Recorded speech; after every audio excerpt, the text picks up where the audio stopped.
कल प्राण प्रतिष्ठा का दिन था और प्रधानमंत्री जी ने इस मौके के ऊपर बहुत सारे रिचुअल्स परफॉर्म किए एंड इस पर्टिकुलर दिन को बहुत ही एक ऐतिहासिक दिन भी बताया। साथ ही साथ प्रधानमंत्री जी ने ये भी कहा कि जुडिशरी का बहुत सारा धन्यवाद, क्योंकि उन्होंने लॉ एंड जस्टिस की डिग्निटी को अपहोल्ड किया है। यहाँ पर आप पिक्चर्स में देख भी सकते हो, बहुत सारे यहाँ पे गेस्ट आपको देखने को मिलेंगे जिन्होंने अयोध्या के अंदर अपना यहाँ पे पूजा करी। तो दोस्तों, डेट है आज की 23 जनवरी 2024 एंड आप सभी का स्वागत है आज के प्रीलिम बूस्टर न्यूज डिस्कशन के अंदर। डिस्कशन स्टार्ट करते हैं बाय फ्री मूवमेंट रिजीम यानी कि एफएमआर से। देखो, एक्चुअल में ना हमारे होम मिनिस्टर जी ने अभी इंडिकेट किया है कि हमारी जो सेंट्रल गवर्नमेंट है उन्होंने डिसाइड किया है कि जितना भी इंडियन म्यांमार बॉर्डर है उसको हम फेंस कर देंगे। एक्चुअली आप नोटिस करो, जब हम बात करते हैं ना इंडिया की, तो यहाँ पे आप नोटिस कर पाओगे कि ये तो हमारा अरुणाचल प्रदेश रहा, फिर कंटिन्यू करते करते करते नीचे तक हमारा यहाँ पे म्यांमार के साथ बॉर्डर लगता है। तो दरअसल में 4 स्टेट्स हैं, एक अरुणाचल प्रदेश, फॉलोड बाय नागालैंड, मणिपुर और चौथी मिजोरम। ये 4 स्टेट्स का बॉर्डर लगता है म्यांमार के साथ और टोटल हमारा बॉर्डर कितना है 1643, 1650 किलोमीटर के आसपास हमें देखने को मिल जाता है इन चारों स्टेट्स के अंदर। अब दरअसल में ना जो ज्यादातर बॉर्डर है ये क्या है, ओपन बॉर्डर, ठीक है। और काफी हद तक ये क्या है, अनफेंस्ड, बस थोड़ा बहुत यहाँ पे फेंसिंग है, बाकी मोस्ट ऑफ इट इज अनफेंस्ड। और एक्चुअल में यहाँ पे आप नोटिस करो बहुत सारे फॉरेस्ट वगैरह देखने को मिल जाते हैं, तो काफी डिफिकल्ट होता है मॉनिटर करना। तो इस वजह से बहुत सारे लोग म्यांमार से इधर आते हैं, इधर वाले लोग उधर जाते हैं, ठीक है ना। तो ये चीज देखने को मिलती है। एक्चुअल में ना मैं आपको थोड़ा एफएमआर के बारे में समझाने की कोशिश करता हूँ, फ्री मूवमेंट रिजीम। दरअसल में ये 2018 के अंदर इंप्लीमेंट हुआ था। आप एक चीज इमेजिन करो, जैसे ना मान लो आज आप इधर रहते हो, आपका दोस्त या आपके रिश्तेदार इधर रहते हैं, फिर एक दिन ब्रिटिश गवर्नमेंट क्या डिसाइड करती है कि भाई ये लो बीच में बॉर्डर बना दिया। अब टेक्निकली यार आप दोनों तो रिश्तेदार ही हो, ठीक है ना। बॉर्डर तो ब्रिटिश गवर्नमेंट ने रैंडमली कहीं पर भी बना दिया, उस वजह से दिक्कत आएगी, बिल्कुल। अब यहां पर पता क्या हुआ, ब्रिटिश गवर्नमेंट ने यही किया 1826 के अंदर, इंडिया और म्यांमार के बीच में ऐसे बॉर्डर बना दिया बिना लोगों के ओपिनियन लिए हुए। अब ये लोग भी सेम है, इधर उधर बस हो गए हैं बॉर्डर के, सेम एथनिसिटी के हैं, सेम कल्चर के हैं, बिना उनका कंसेंट लिए ऐसा कर दिया गया। आपको मैं एग्जांपल समझाता हूँ और भी बहुत सारे। जैसे नागालैंड के मोन डिस्ट्रिक्ट के अंदर ना एक बॉर्डर है जो पास होता है, वो एक लोंगवा विलेज के जो चीफ है उनके घर के बीच में से पास होता है। कहने का मतलब क्या, भाई ये इनका घर, ठीक है ना। अब घर का जो बेडरूम है वो तो इंडिया में आ रहा है और घर का जो दूसरा वाला बेडरूम है वो आपका म्यांमार में जा रहा है, बताओ ऐसे कैसे चलेगा, ठीक है ना। तो काफी सारे ऐसे रैंडम चीजें थी। तो इस वजह से हमने, आपको मणिपुर में भी यही चीजें देखने को मिल जाएंगी। तो हमने थोड़ा कोशिश करी कि अगर भैया लोग हैं ऐसे सेम कल्चर के, सेम एथनिसिटी के, तो उनको मूवमेंट में ज्यादा दिक्कत ना आए and at the same time हमारे म्यांमार के साथ रिश्ते भी बेहतर होंगे। इस वजह से एफएमआर था इंडियन म्यांमार बॉर्डर के ऊपर, ठीक है। तो 2018 में इसको इंप्लीमेंट किया गया था एज अ गवर्नमेंट का जो एक्ट ईस्ट पॉलिसी है। बेसिकली हम चाहते हैं कि हमारे जो ईस्ट एशियन नेशन है स्पेशली उनके साथ हम रिश्ते और भी बेहतर करें। तो म्यांमार के साथ रिश्ते बेहतर करने का एक तरीका ये भी हमें देखने को मिल रहा था, ठीक है। इसके अंतर्गत क्या होगा कि बॉर्डर के जो भी लोग हैं वो 16 kilometre inside the other country आ सकते हैं विदाउट अ वीजा, यानी कि म्यांमार के जो लोग हैं वो 16 किलोमीटर इधर आ सकते हैं, हमारे लोग 16 किलोमीटर उधर जा सकते हैं बिना किसी वीजा के, जो कि इन ट्राइब्स के जो लोग होंगे, ठीक है। आई होप आपको ये चीज समझ आ गई होगी इसकी जरूरत क्या थी और क्यों हमने इसको किया। इसके साथ ही साथ आप नोटिस करोगे कल्चर एंड इकोनॉमिक टाइज इससे बढ़ते हैं एफएमआर से, लोकल ट्रेड एंड बिजनेस कहीं ना कहीं यहाँ पे प्रमोट होता है। तो इस वजह से लोकल लाइवलीहुड्स को प्रमोट करने के लिए बहुत इंपॉर्टेंट ये चीज थी। पर अब हम कोशिश कर रहे हैं कि नहीं यार, कुछ इश्यूज आ रहे हैं, कुछ हमारी सिक्योरिटी के कुछ इश्यूज आ रहे हैं और लोगों की जो बहुत ज्यादा फ्री मूवमेंट हमें देखने को मिल रही है ना, उसको हम थोड़ा कंट्रोल करना चाहते हैं। उस वजह से हम फेंसिंग का यहाँ पे प्लान कर रहे हैं। और भी कुछ कारण थे, जैसे म्यांमार के साथ रिलीजन को रिलेशनशिप को इम्प्रूव करना एंड साथ ही साथ बिजनेस, एजुकेशन, हेल्थ केयर, इन सब चीज़ों को इम्प्रूव करना, क्योंकि म्यांमार के बहुत सारे लोग इनमें इंडिया में आके इनको इम्प्रूव कर सकते थे यूजिंग एफएमआर। पर अब इंडिया ने डिसाइड कर रहा है, मतलब कोशिश कर रहा है कि जो फेंसिंग है थोड़ा उसको बढ़ाया जाए, ताकि ये जो बहुत अनरिस्ट्रिक्टेड मूवमेंट हो रही है ना, इसको यहाँ पे थोड़ा कुछ हद तक कम किया जा पाए। आई होप ये टॉपिक आपको समझ आया होगा। आगे बढ़े उससे पहले एक छोटी सी इन्फॉर्मेशन है दोस्तों, प्रीलिम्स वाला यानी कि उड़ान की जो बुकलेट्स हैं वो आ चुकी हैं। अब देखो, आप अभी तक इसकी पीडीएफ डाउनलोड कर पा रहे थे, पर अब अगर आपको इसकी हार्ड कॉपी डाउनलोड करनी है ना, हार्ड कॉपी डाउनलोड थोड़ी होती है सर, अरे हार्ड कॉपी मंगानी है घर पे, तो वो आप यहाँ पे मंगवा पाओगे, ठीक है। आपको क्या करना है, नीचे डिस्क्रिप्शन के अंदर मैंने लिंक दे दिया है हमारे जो पीडब्ल्यू की वेबसाइट है, वहां पर जाके ना आप इसको ऑर्डर कर सकते हो। ऑर्डर के कुछ दिन बाद आपको इसकी हार्ड कॉपीज जो होंगी वो आपके घर पहुंच जाएंगी। ठीक है, 3 ऑलरेडी आ चुकी हैं, ancient, medieval and art and culture. बाकी जो है आपकी वो 31 जनवरी को आ जाएंगी। पीडीएफ तो आप डाउनलोड कर ही सकते हो इन तीनों की, आप इनको अपने घर पे भी मंगवा सकते हो ताकि हार्ड कॉपी से आप पढ़ पाओ। ठीक है दोस्तों, इसका लिंक डिस्क्रिप्शन में आपको मिल जाएगा। आगे चलते हैं, अनंत सूत्र के बारे में जानने की कोशिश करते हैं। सर ये क्या चीज है अनंत सूत्र? अनंत का मतलब क्या होता है? द एंडलेस एक तरह से। ठीक है, और सूत्र, सूत्र मतलब एक थ्रेड की तरह बात हो रही है। एक्चुअल में ना क्या हो रहा है, अब देखो 26 जनवरी आने वाली है, बिल्कुल ठीक बात है सर। तो 26 जनवरी को कर्तव्य पथ के ऊपर मिनिस्ट्री ऑफ कल्चर क्या शो करेगा? अनंत सूत्र, द एंडलेस थ्रेड। क्या मतलब इस चीज का? देखो भारत में ना देखो साड़ी बहुत ज्यादा फेमस है। इसमें फर्क नहीं पड़ता आप नॉर्थ इंडियन हो, साउथ इंडियन हो, कहीं भी नॉर्थ ईस्ट के रहते हो, सब जगह आप लोग साड़ी पहनते हैं, ये बात आप मानते होंगे। जैसे मैं आपको एग्जांपल समझाता हूँ। जैसे हम बात करते हैं, देखो यूपी के अंदर, यूपी की आप बनारसी साड़ी तो बहुत फेमस है। सर तमिलनाडु के अंदर आपकी कांजीपुरम की जो साड़ी है, आपके चंदेरी की साड़ी मध्य प्रदेश के अंदर, महाराष्ट्र के अंदर पैथनी साड़ी हो गया, गुजरात के अंदर पटोला साड़ीज हो गया। ठीक है, इस तरह से कोई भी आप पार्ट ऑफ द कंट्री ले लो, वहां पर आपको साड़ीज देखने को मिलती ही मिलती है। ठीक है, और इंडिया का एक तरह से ट्रिब्यूट है ये तो साड़ी दुनिया भर के लिए। और इस मौके के ऊपर आप नोटिस करोगे 1900 साड़ी से भी ज्यादा, ड्रेप से ज्यादा for every country of the world, ये शोकस करेगा कौन? अनंत सूत्र। ठीक है ना, यहाँ पर क्यूआर कोड्स होंगे, उस क्यूआर कोड को आप स्कैन करो, उस साड़ी के बारे में पूरी इंफॉर्मेशन आपको मिल जाएगी, कहाँ से उसका ओरिजिन हुआ है, क्या उसका प्रोसेस होता है, कैसे वीविंग करी जाती है, कैसे एम्ब्रॉयडरी करी जाती है उसके ऊपर। ये सारी चीजें इस क्यूआर कोड के माध्यम से आप देख पाओगे। थोड़ा सा ना हमें अनंत सूत्र चलो पता लग गया, पर साथ ही साथ हमें ना थोड़ा साड़ी के बारे में पता होना चाहिए। देखो साड़ी कोई आज नहीं आई, आप नोटिस करोगे तो इंडस वैली सिविलाइजेशन के टाइम के ऊपर भी आपको साड़ी देखने को मिलती थी, साड़ी जैसी ड्रेपरी आपको देखने को मिलती थी। तो 2800 से लेके 1800 बीसी के बीच में इसने फ्लरिश किया नॉर्थ वेस्टर्न पार्ट के ऊपर। और ये जो वर्ड आया साड़ी, ये सातिका वर्ड से आया है, जो कि वुमेन के अटायर को डिनोट करता था इन ancient Hindu and Buddhist text. ठीक है, अब यहाँ पे आप जानते हो, देखो 3 आपको पीसेस देखने को मिल जाएंगे। एक तो देखो साड़ी का लोअर गारमेंट होता है जिसको अंतरिया के नाम से जाना जाता है। ठीक है ना, जैसे बेसिकली धोती होती है ना उस टाइप की। उसी तरह से एक होता है उत्तरिया। ठीक है, ये बेसिकली जो होता है ना, जो महिलाएं अपने ऊपर शॉल की तरह पहनती हैं, बेसिकली आज का जो मॉडर्न दुपट्टा, घूंघट, उसी से ही इवॉल्व हुआ है। तीसरा है स्तन पट्टा। बेसिकली ये आपका जो ब्लाउज होता है ना, ये उसी का ही फॉर्म इसको आपको देखने को मिलता है, एक चेस्ट बैंड जिसको हम बोलते हैं। तो ये 3 पार्ट्स आपको देखने को मिलते हैं, तीनों पार्ट्स का एक कलेक्शन बोला जाता है, that is sari. I hope आपको अनंत सूत्र क्या है एंड साथ ही साथ आपको साड़ीज कहाँ से ओरिजिनेट हुई हैं, कैसे कैसे हुआ है, वो भी पता होना चाहिए। मैं आपको एक रिकमेंड ये करूंगा कि आप ना हमारी ये जो टेलीग्राम पे जाके इसकी पीडीएफ डाउनलोड करना। यहाँ पर इंडिया के कौन कौन से पार्ट से कौन कौन सी चीज देखने को मिलती है। जैसे पंजाब में आप फुलकारी देख पाओगे, ठीक है ना, उसी तरह से बिहार में भागलपुर सिल्क आपको देखने को मिल जाएगी, असम में मुगा, मणिपुर का मोइरांग फी। ये सारे नाम एक बार प्लीज गो थ्रू कर लेना ताकि कोई भी इसमें दिक्कत ना आए, और आपका कोई पूछे कि कौन से एरिया की कौन सी साड़ी है तो आप उसको अच्छे से बता पाओ। नेक्स्ट टॉपिक की तरफ आगे बढ़ता है, इट इज कुचिपुड़ी डांस। देखिए कि यहाँ पे एक फेमस डांसर है कुचिपुड़ी की, पेंडलिया लक्ष्मी प्रिया। इनको यहाँ पर प्रधानमंत्री राष्ट्रीय बाल पुरस्कार मिलेगा इंडियन प्रेसिडेंट के द्वारा। तो इस वजह से हमें थोड़ा कुचिपुड़ी के बारे में जानने की जरूरत है। देखिए जब हम बात करते हैं कुचिपुड़ी, तो आपको ध्यान रखना है ये बिलोंग करता है कौन सी स्टेट को? आपकी आंध्र प्रदेश को। ठीक है, भक्ति मूवमेंट के साथ ही इसका ग्रोथ हमें देखने को मिलता है। 7th सेंचुरी एडी से हमें यहाँ पे इसकी स्टार्टिंग देखने को मिलती है। पर 17th सेंचुरी के अंदर सिद्धेंद्र योगी, ठीक है ना, एक वैष्णव पोइट थे, उनके द्वारा इसको यहाँ पे कंसीव किया गया। ठीक है, तो स्टार्टिंग पहले होगी थी, बट और आगे इसको आगे बढ़ोतरी इसकी होती गई।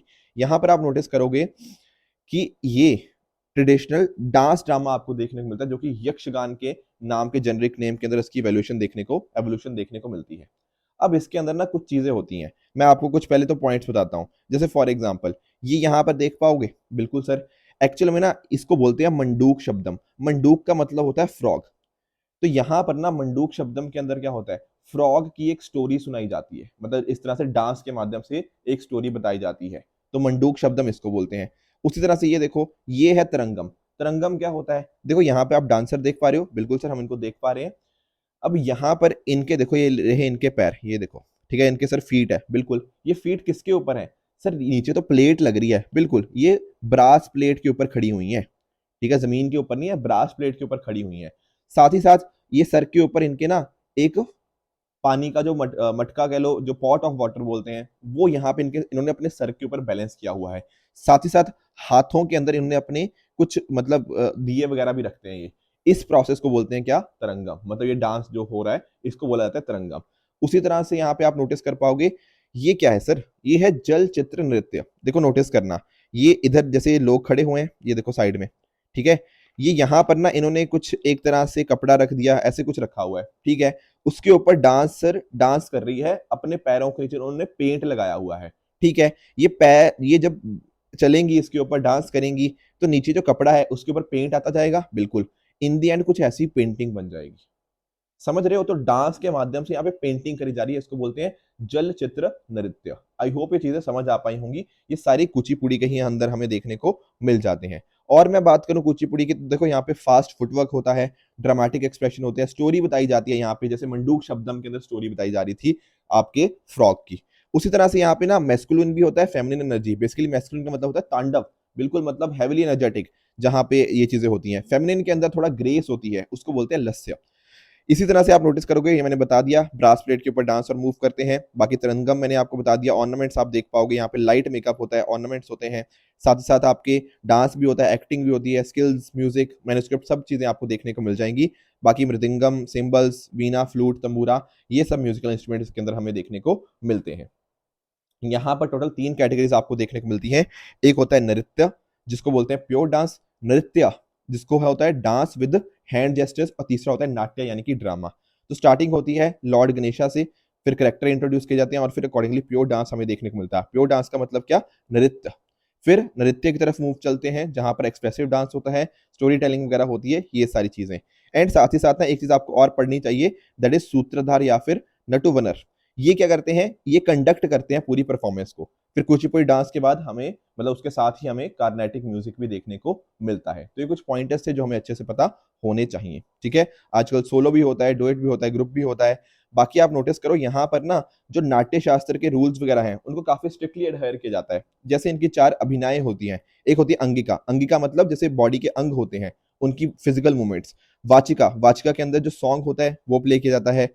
आहार्य, जो ऑर्नामेंटेशन होती है। सात्विका, जो इनवॉलंटरी मूवमेंट, जैसे मान लो वॉइस ब्रेक होना, टीयर्स हो गया, ये इस तरह की चीजें। तो यहाँ पे ये सारी चीजें बहुत ही क्लियरली देखी जाती हैं। और एक इंपॉर्टेंट चीज, आखिरी चीज और, दैट इज यहाँ पर यवनिका, दैट इज ट्रेडिशनल कर्टेन, इसको यूज किया जाता है कैरेक्टर्स को इंट्रोड्यूस करने के लिए। तो यवनिका कोई आपसे पूछे तो आपको इसका भी अर्थ पता होना चाहिए कि कर्टेन को डोनेट करता है, ठीक है। आगे चलते हैं नेक्स्ट टॉपिक की तरफ, that is heavy sure, India first indigenously developed hepatitis A vaccine. अब एक्चुअल में ना देखो, पहले तो आप समझो कि हेपेटाइटिस क्या होता है। जब भी हम वर्ड सुनते हैं ना हेपेटाइटिस, इसका लिंकेज आपको हमेशा हमेशा लिवर के साथ करना है, ठीक है सर। एक्चुअल में क्या होता है, जैसे लिवर की स्वेलिंग हो जाती है, लिवर के अंदर इरिटेशन होती है, इस तरह की चीजों को बोलते हैं हम हेपेटाइटिस। अब हेपेटाइटिस के भी ना अलग अलग प्रकार होते हैं, जैसे आपका हेपेटाइटिस ए हो गया, हेपेटाइटिस बी हो गया, आपका हेपेटाइटिस सी हो गया, आपका हेपेटाइटिस डी, हेपेटाइटिस ई, ये सारी चीजें। अब एक इंपॉर्टेंट चीज जो आपको ध्यान में रखनी है ना, कि हेपेटाइटिस सी की कोई भी वैक्सीन अवेलेबल नहीं है, ठीक है ना। क्या है, हेपेटाइटिस सी की कोई भी वैक्सीन अवेलेबल नहीं है। बाकी सबकी वैक्सीन है, पर किसी की सक्सेस रेट ज्यादा है, किसी की कम है, पर हेपेटाइटिस सी की तो वैक्सीन ही अवेलेबल नहीं है, ठीक है सर। ये बात चलो समझ आई। बी की अगर हम बात करें ना, तो हमारा जो प्रोग्राम चलता है यूनिवर्सल इम्यूनाइजेशन प्रोग्राम, पिछले दिनों हम अंदर हमने पढ़ा भी था, उसके अंदर हेपेटाइटिस बी भी कवर है, ठीक है सर। ये बात तो एडिशनल थी, पर हमें आज क्या पढ़ना है, हमें हेपेटाइटिस ए के बारे में पढ़ना है। क्यों पढ़ना है, क्योंकि हैदराबाद बेस्ड एक आईआईएल है, इंडियन इम्यूनोलॉजिकल लिमिटेड, इसके द्वारा इंडिया की पहली indigenously developed hepatitis A vaccine develop करी गई है, जिसका नाम है हैवीश्योर, ठीक है ना। अभी तक ना हम हेपेटाइटिस ए थी वैक्सीन हमारे पास, पर हम वो इंपोर्ट किया करते थे दूसरे देशों से, इस वजह से हमारा काफी पैसा लग जाता था। पर अब हम बन रहे हैं इसमें क्या, आत्मनिर्भर। क्यों, क्योंकि हमारे पास ये हेपेटाइटिस ए की वैक्सीन आ गई है हैवीश्योर के नाम से। तो आईआईएल जिसने डेवलप किया है वो क्या है, वो NDDB, national dairy development board की एक होली ओन्ड सब्सिडरी है। एनडीडीबी को फाउंड किया गया था 1965 के अंदर, ताकि ये कहीं ना कहीं इंडिया के जो आम लोग हैं, जो गरीब लोग हैं, उनकी लाइफ को ट्रांसफॉर्म किया जाए डेयरी सेक्टर के थ्रू, ठीक है ना। तो ये चीज तो पता लगी, चलो। बट हैवीश्योर क्या है सर, हैवीश्योर के बारे में बताओ। देखो यहाँ पे इस वैक्सीन के अंदर 2 डोज लगेंगे बच्चों को, ठीक है। जैसे फॉर एग्जाम्पल, स्पेशली बच्चों की इसलिए बात कर रहा हूँ क्योंकि मान लो आप 1 साल से ज्यादा के हो चुके हो, तब आपको पहली डोज लगाई जाएगी, फिर दूसरी डोज लगाई जाएगी 6 महीने के बाद। तो बच्चों को लगाई जाएगी, तो एक तो साथ ही साथ आप नोटिस कर पाओगे, या फिर वो लोग जिनको हेपेटाइटिस ए होने का बहुत ज्यादा खतरा है, उनको यहाँ पे ये चीज लगाई जाएगी। ठीक है, तो हमारी इंपोर्ट डिपेंडेंसी इससे खत्म हो जाएगी। तो बेसिकली क्या है, हेपेटाइटिस ए वायरस के द्वारा कॉज किया जाता है, लिवर का इन्फेक्शन है, मैंने आपको बता ही दिया। यहाँ पर आप कुछ गलत मलत खाओगे, कंटेमिनेटेड फूड एंड वाटर खाओगे, उससे हेपेटाइटिस ए फैलता है। साथ ही साथ अगर किसी पर्सन को है तो उसके साथ ओरल एनल सेक्स के थ्रू फैल सकता है आपके अंदर, ठीक है ना, या फिर कुछ नॉर्मल कॉन्टैक्ट से तो नहीं फैलता, पर फिजिकल कॉन्टैक्ट के थ्रू यहाँ पे डेफिनेटली उससे साथ फैल सकता है। बाकी नोटिस करो, जनरली यही तरीका है कि या तो कंटेमिनेटेड फूड एंड वाटर के थ्रू या फिर उस पर्सन के साथ फिजिकल कॉन्टैक्ट मतलब सेक्स के थ्रू यहाँ पे ये चीज फैलती है। पर कई बार ऐसा भी देखा गया है कि कंटेमिनेटेड सीवेज के थ्रू भी ये फैल सकती है, बहुत ही कम फैलती है पर ये चीज भी पॉसिबल है। ठीक है, ज्यादातर आपको लो एंड मिडिल इनकम कंट्रीज में आपको देखने को मिल जाएगी। सिम्टम्स क्या होते हैं, आपको बुखार आता है, पेट में दर्द आपको वगैरह हो गया, आपका यूरिन डार्क कलर का होता है, जॉन्डिस हो जाता है आपको। बाकी इसको अच्छे खाने से, फूड सेफ्टी और वैक्सीनेशन के माध्यम से आप इसको यहाँ पे डेफिनेटली इसको प्रिवेंट कर सकते हो। तो हैवी श्योर का नाम आप ध्यान में रखिएगा कि इसका अर्थ क्या होता है। आई होप ये चीज समझ गए होंगे। तो गवर्नमेंट के डेफिनेटली काम काफी सारा किया है। हेपेटाइटिस बी की अगर बात करें ना, तो यूनिवर्सल इम्यूनाइजेशन प्रोग्राम के अंतर्गत इसको इंक्लूड किया गया, जहां पर फ्री ऑफ कॉस्ट वैक्सीनेशन मिलती है। बाकी हमारी कोशिश है कि हेपेटाइटिस को as a public threat by 2030 हम यहाँ पे खत्म कर भी दें। आगे चलते हैं नेक्स्ट टॉपिक की तरफ, that is guidelines for implementation of SIGHT site. देखो साइट पे आएंगे, पहले ये समझो कि आखिर नेशनल ग्रीन हाइड्रोजन मिशन क्या है। देखो इंडिया क्या चाहता है, इंडिया चाहता है, मतलब हम चाहते हैं कि इंडिया को ना हम एक ग्लोबल हब बनाए, किस चीज का, production, utilisation and exporting green hydrogen, और साथ ही साथ उसके जितने आपके डेरिवेटिव्स होते हैं। डेरिवेटिव्स जैसे फॉर एग्जांपल आपके ग्रीन हाइड्रोजन के क्या होंगे, जैसे आपका ग्रीन अमोनिया हो गया, ग्रीन मेथनॉल हो गया, ये सारे इसके डेरिवेटिव प्रोडक्ट्स होंगे। तो हम चाहते हैं कि इंडिया ना इसके अंदर आत्मनिर्भर बने, इस चीज के अंदर क्लीन एनर्जी के अंदर हम आगे बढ़े, हम क्लीन एनर्जी के साथ ट्रांजिशन करें एंड साथ ही साथ दुनिया को भी इससे इंस्पायर कर पाए। बेसिकली इकोनॉमी का डीकार्बोनाइजेशन हम यहाँ पे चाहते हैं, फॉसिल फ्यूल्स के ऊपर जो इंपोर्ट है उसकी डिपेंडेंसी को कम करना चाहते हैं, एंड इंडिया को टेक्नोलॉजी की लीडरशिप इन ग्रीन एनर्जी, हम ये चीज चाहते हैं। कौन इसको इंप्लीमेंट करता है नेशनल ग्रीन हाइड्रोजन मिशन को, आपका ministry of new and renewable energy. इसी के अंतर्गत ना एक सब स्कीम है जिसका नाम है साइट। अब बताओ ये साइट क्या है। देखो जब मैं बात करता हूँ साइट की, पहले तो ये समझो नेशनल ग्रीन हाइड्रोजन मिशन के अंतर्गत जो साइट प्रोग्राम है ना, उसको 17,500 करोड़ लगभग यहाँ पे एलोकेट किए गए हैं। ठीक है, अब होगा क्या इसके माध्यम से, देखो हमारे यहाँ पे जो भी डोमेस्टिक मैन्युफैक्चरर्स होंगे इस चीज के ग्रीन हाइड्रोजन के, ठीक है, उनको यहाँ पे हम सपोर्ट करेंगे। ठीक है, बिल्कुल ठीक बात है। साथ ही साथ जो प्रोडक्शन हम करने की कोशिश कर रहे हैं ग्रीन हाइड्रोजन की, उसके ऊपर कुछ यहाँ पे इंसेंटिव्स देने होंगे। इलेक्ट्रोलाइजर के जो हो गया, क्योंकि आप नोटिस करो ग्रीन हाइड्रोजन बनता कैसे है, ऐसे तो बनता है कि आपने वाटर को इलेक्ट्रोलाइसिस के माध्यम से यहाँ पे ये चीज करी। तो यहाँ पर इलेक्ट्रोलाइजर के मैन्युफैक्चर के ऊपर हम इंसेंटिव दे रहे हैं, ग्रीन हाइड्रोजन के प्रोडक्शन के ऊपर इंसेंटिव दे रहे हैं यूजिंग दिस साइट प्रोग्राम। इसी का नाम क्या है, strategic intervention for green hydrogen transition. ये देखो साइट का मतलब ही है strategic intervention for green hydrogen transition. तो एक तरह से हम ना क्या कर पाए, अलग अलग जो इक्विपमेंट्स है इसके अंदर यूज होते हैं, मार्केट क्या है, टेक्नोलॉजी डेवलपमेंट क्या है, उसके हिसाब से हम ये चीजें को अराउंड वर्क कर पाए, ये इंसेंटिव्स वगैरह दे पाए। यही है हमारा साइट प्रोग्राम। ठीक है, इसके अंदर कुछ गाइडलाइंस दी गई हैं, जैसे फॉर एग्जांपल आप नोटिस कर पाओगे एक मोड 2 भी यहाँ पे अडॉप्ट किया गया है, जिसके माध्यम से डिमांड हो गया, आपकी कॉम्पिटेटिव बिड्स यहाँ पे ली जाएंगी, उसके डेरिवेटिव्स की हाइड्रोजन के आपको नोटिस करने को, ताकि मोस्ट कॉस्ट इफेक्टिव ऑप्शंस के थ्रू हम ये चीज कर पाएं। इंप्लीमेंटेशन देखो, वैसे तो अगर मैं बात करूं नेशनल ग्रीन हाइड्रोजन मिशन की, तो आप जानते हो कि ministry of new and renewable energy ही है, पर यहाँ पर साइट के अंतर्गत आपकी ministry of petroleum and natural gas भी साथ में आ जाती है। तो जो भी नॉमिनेट करेंगी यहाँ पे एजेंसीज इसके द्वारा, मतलब ये ministry of petroleum and natural gas जो भी एजेंसीज को यहाँ पे नॉमिनेट करेंगी वो अकॉर्डिंगली इसको इंप्लीमेंट करेंगी। फिर साथ साथ इसकी मॉनिटरिंग के लिए भी एक मॉनिटरिंग कमेटी हमें यहाँ पे देखने को मिल जाएगी। ठीक है ना, उतना ध्यान में नहीं देना, बट आपको साइट का अर्थ क्या है, क्या चीज कर रहा है, कैसे कैसे ग्रीन हाइड्रोजन क्या होता है, ये सारे पॉइंट्स आपको यहाँ पे पता होने चाहिए। ये इसके मैंने साइट के जो मिशन है ना, वो भी मैंने आपके लिए यहाँ पे डाल दिए हैं। ठीक है दोस्तों, तो आज की डिस्कशन के बेसिस के ऊपर आप सबके लिए आपका होमवर्क होगा, जिसका आंसर मुझे आप नीचे कमेंट्स में बताओगे कि आपके हिसाब से इनमें से कौन सा ट्रू है एंड कौन सा फॉल्स है। कल जो मैंने आपको होमवर्क दिया था उसका मैं आपको जल्दी से आंसर बता देता हूं। जब मैं बात करता हूं ग्रुप 77 की, तो मैंने आपको बताया था कि चाइना ना इसका पार्ट नहीं है, मतलब इसके साथ जरूर काम करता है, जैसे हम बोलते हैं क्या है, G77 एंड चाइना। ठीक है, तो चाइना एक्चुअली इसका पार्ट नहीं है, तो पहला स्टेटमेंट आपका फॉल्स हो जाएगा। वर्ल्ड इकोनॉमिक फोरम की बात करें तो ये इंटर गवर्नमेंटल ऑर्गेनाइजेशन है ही नहीं, मैंने बताया था यहाँ पे पब्लिक प्राइवेट कॉर्पोरेशन आपको देखने को मिलती है, international organisation for public private corporation. तीसरा गैंगेटिक डॉल्फिन की बात करें तो aquatic animal of India, national aquatic animal, yes that is indeed correct. तो आज का होमवर्क क्या रहेगा सर? आज का होमवर्क पहला क्वेश्चन आपका रहेगा नेशनल ग्रीन हाइड्रोजन मिशन के रिगार्डिंग, काफी इजी क्वेश्चन है एंड आई एम श्योर आप सभी लोग इसको आसानी से अटेम्प्ट कर पाओगे। दूसरा होमवर्क रहेगा आपका काबिल के बारे में। मैंने पहले भी ना आपको ये वाला टॉपिक काबिल पढ़ाया हुआ है, ठीक है ना? तो आपको क्या कोशिश करनी है, याद करना है आपके हिसाब से काबिल के बारे में क्या क्या स्टेटमेंट्स करेक्ट है, फिर कल तो अकॉर्डिंगली हम इसको रिवाइज कर ही लेंगे। साथ में अगर मैं बात करूं जो कल आपको होमवर्क दिया था रिगार्डिंग कि इनमें से कौन सी कंट्रीज है जो मून पे पहुंचने में सक्सेसफुल रही हैं। देखो अभी पता क्या न्यूज है, न्यूज ये है कि जो जापान है ना, जापान 5th कंट्री बन गया है जो कि मून पे पहुंचे, ठीक है ना? तो जापान का जो लैंडर था उसका क्या नाम था? उसका नाम है स्लिम। स्लिम क्या होता है sir? Smart lander for investigating moon, ठीक है?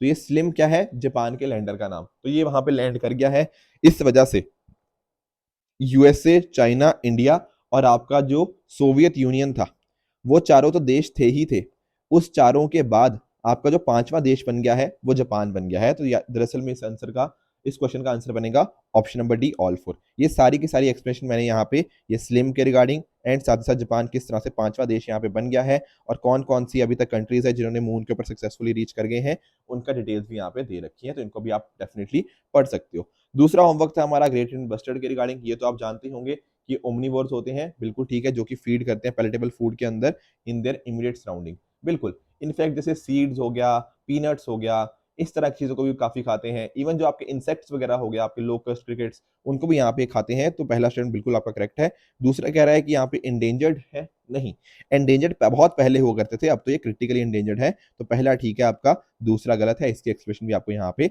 मिल जाएगी। तो दोस्तों ये थी आज की डिस्कशन। अगर आपको इसकी पीडीएफ चाहिए तो आप हमारे Telegram channel PW only official में जाके इसकी पीडीएफ डाउनलोड कर सकते हो एंड अपनी प्रेपरेशन को और भी बेहतर बना सकते हो। सो इसी तरह से आप भी अपने एंड पे हार्डवर्क करते रहिए। Good bye and good luck.